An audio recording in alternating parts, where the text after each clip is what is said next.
नमस्कार साथियों, स्वागत करता हूं आपका शाश्वत एसआर क्लासेज में। मेरे पास 4-5 अभ्यर्थियों के लगातार फ़ोन आए।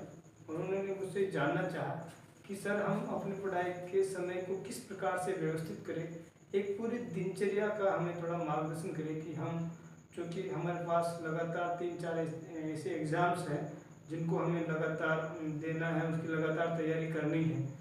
और तो मैंने सोचा है इनके लिए एक, जिस तरह से मैंने पढ़ाई की है और यकीन मानिए कम से कम 10-11 गवर्नमेंट जॉब्स मैंने अचीव किए हैं, मेरा हमेशा ये रहा है। और मेरे जो अनुभव के अब तक 2007 से लगातार 2022 तक, यानी 15 साल से लगातार मैं कंपटीशन एग्ज़ाम्स देता रहा हूँ। उसके अनुभव के आधार पे मैं आपको विभिन्न बिंदुओं के आधार पर समझाने का प्रयास करूँगा कि किस प्रकार से हम एक संतुलित और बेहतर दिनचर्या को एडॉप्ट करके, स्वीकार करके अपना उद्देश्य पा सकते हैं। तो जरूर नहीं इसमें हल्का फुल्का आप चेंजेस कर सकते हैं। दूसरी बात यह है कि इस पूरे दिन भर में आपके पास 12 से 13 घंटे का पढ़ने का मैंने टाइम शेड्यूल ये दर्शाया है, जो मेरे जीवन का अंग रहा है। अभी तक भी मैं इसको फॉलो कर रहा हूँ। तो चलो शुरू करते हैं कि पहले मैं आपको 3-4 ऐसी बातें बताऊंगा कि अगर ये दिनचर्या आप एक बार अडॉप्ट कर लेते हैं, लेकिन अगर ये 3 पॉइंट, शुरुआती जो 3 पॉइंट है, अगर आप उनको ध्यान में नहीं रखते हैं तो ये दिनचर्या गड़बड़ हो जाएगी, इसका कोई सेंस नहीं रहेगा। इसलिए आपसे मेरा अनुरोध है कि पहले आप इन 3 पॉइंट पर ध्यान देंगे।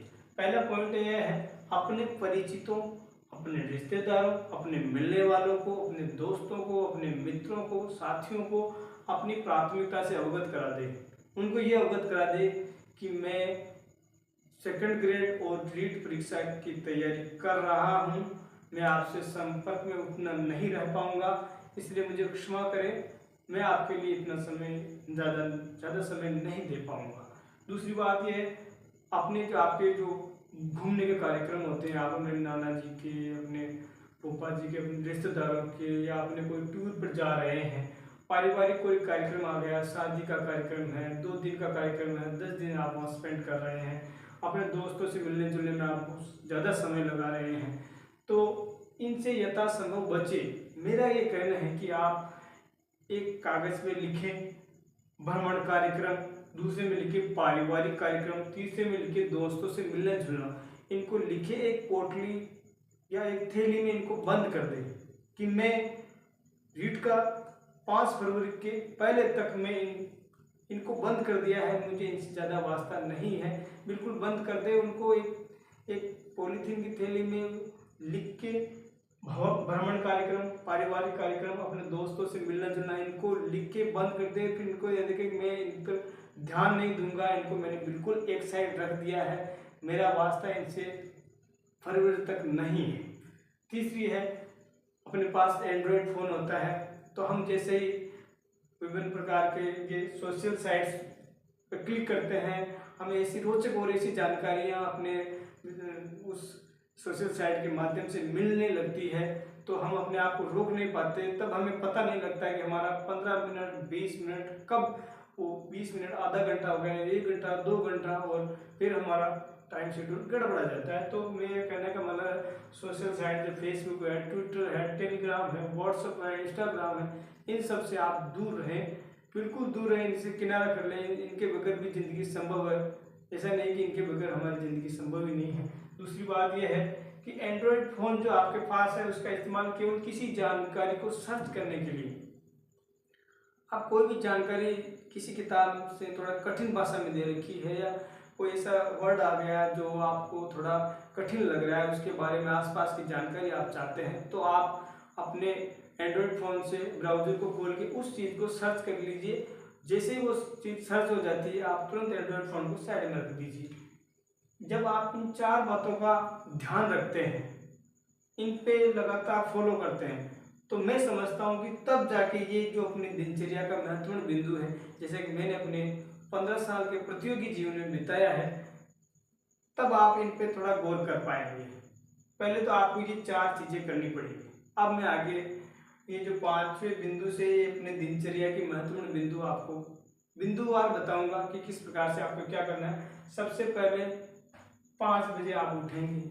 उठने के बाद में दैनिक क्रियाएं जो अपन सोच जाते हैं, मंजन करते हैं और ईश्वर प्रार्थना करते हैं। अपन जिस भी धर्म में, जिस भी भगवान में, जिस ईश्वर में हमारी आस्था है, उसके लिए जिन हम करते हैं 10-15 मिनट लगते हैं, करना भी चाहिए ताकि हमारी आत्मिक और मानसिक शांति हमें प्राप्त हो, हमारा मानसिक विकास हो, मानसिक स्थिरता हमें मिल जाए, मानसिक मजबूती हमारे अंदर आ जाए, ये आवश्यक है। इसके बाद में इतना ही आवश्यक है कि आप जैसे 5 से 5.5 आधे घंटे में आपने मंजन किया, सोच से निवृत्त हुए और उसके बाद में ईश्वर का ध्यान किया। उसके बाद में 5, 5:30 से 5:50 तक यानी 20 मिनट तक आप निश्चित रूप से आपको योग करना होगा। मैं ये कह रहा हूँ, योग करना होगा। क्यों? क्योंकि उस योग से हमारा पूरा शरीर, हमें भूख समय पर लगने लग जाती है, हमारा पूरा शरीर एक्टिव रहता है। क्योंकि हमें दिन भर बैठ के टहलते हुए कैसे न कैसे पढ़ाई करनी है, अपने मन को मजबूती देनी है, अपने शरीर को ऊर्जावान बनाए रखना है। तो उसके लिए हमें योगाभ्यास करना है। और योगाभ्यास में आप कर सकते हैं जैसे मैं करता हूँ, आप कर सकते हैं भ्रामरी वो वाला। और उसके बाद में आप कर सकते हैं भस्त्रिका, यानी अपनी सांस को बाहर फेंकना, ऐसे आप कर सकते हैं। उसके बाद में अनुलोम विलोम कर सकते हैं ऐसे।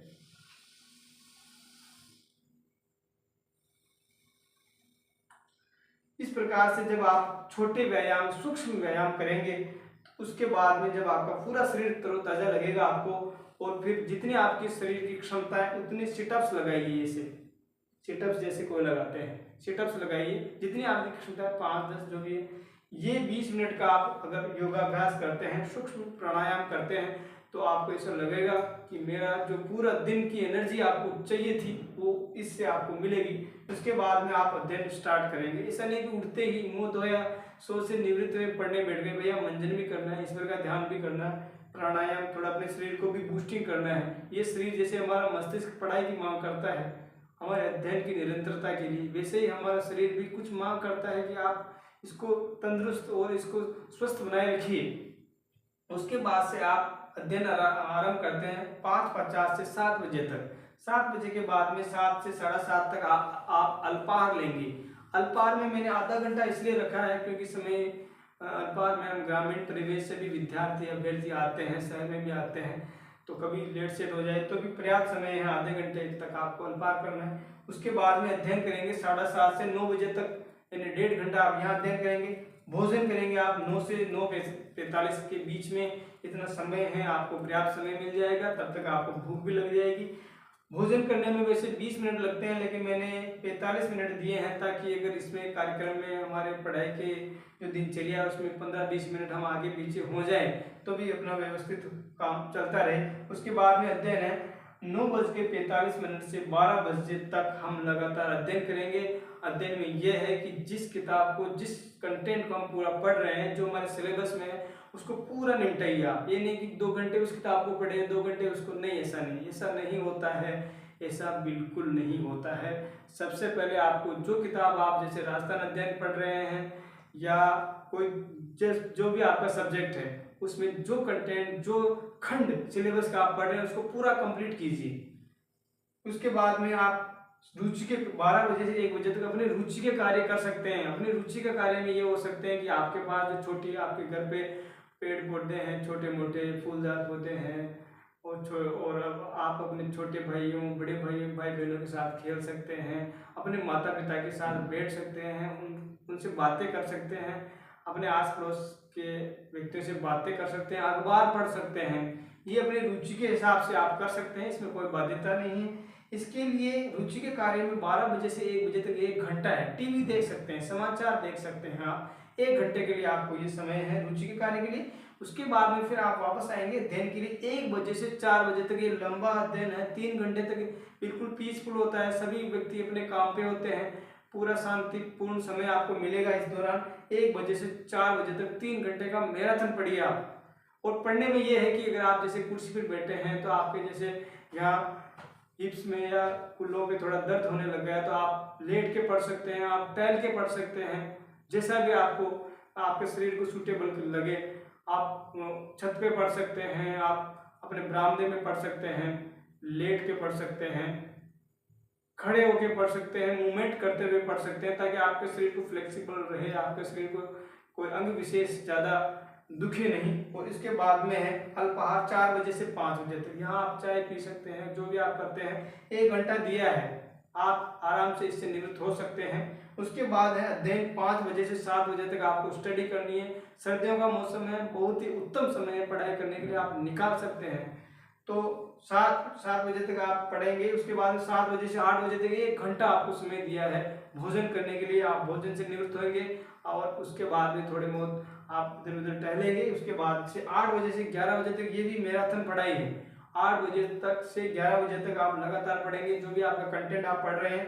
उसके बाद में आप 100% 100% 11 बजे के बाद में पढ़ाई नहीं करनी है।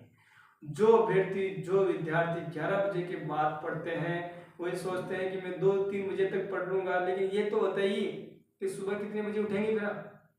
जैसे आप 2 बजे तक पढ़े, फिर सुबह 8 बजे तक 8-9 बजे तक उठेंगे, तो आपका शरीर भी थक जाता है दिन भर पढ़ने से, और आप पढ़ रहे हैं 2 बजे तक। इसका मतलब ये है कि आप उस टाइम बेकार काट रहे हैं। आपको जो पढ़ रहे हैं वो रुचि के साथ याद नहीं हो रहा है, आपके ऊपर से जा रहा है, आप घंटे जरूर गिन रहे हैं, उससे कोई मतलब नहीं।